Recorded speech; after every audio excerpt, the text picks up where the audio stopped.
ఇక యూసుఫ్గూడ డివిజన్లో బీఆర్ఎస్ నేతల ప్రచారం జోరుగా సాగుతుంది. వర్షంలోనూ వెంకటగిరి బీఆర్ఎస్ నాయకుడు శుభప్రద్ పటేల్ స్థానికులతో కలిసి ప్రచారం నిర్వహించారు. మాగంటి సునీత గోపీనాథ్ను గెలిపించాలని విజ్ఞప్తి చేశారు.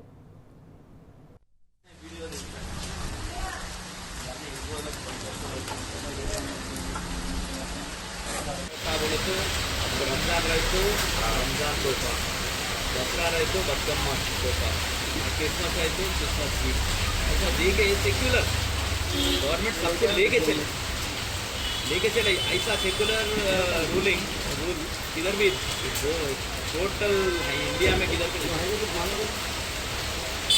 इसीलिए सब पसंद करे मगर हैदराबाद ఇక జూబ్లీహిల్స్ ఉప ఎన్నికల ప్రచారంలో బీఆర్ఎస్ దూసుకుపోతుంది. వెంగళరావు నగర్లో మాటా ముచ్చట కార్యక్రమంలో వికారాబాద్ బీఆర్ఎస్ పార్టీ జిల్లా అధ్యక్షుడు మాజీ ఎమ్మెల్యే డాక్టర్ మెతుకు ఆనంద్ పాల్గొన్నారు. మాగంటి సునీత గోపీనాథ్ను గెలిపిస్తేనే కాంగ్రెస్ సర్కార్కు బుద్ధి వస్తుందన్నారు.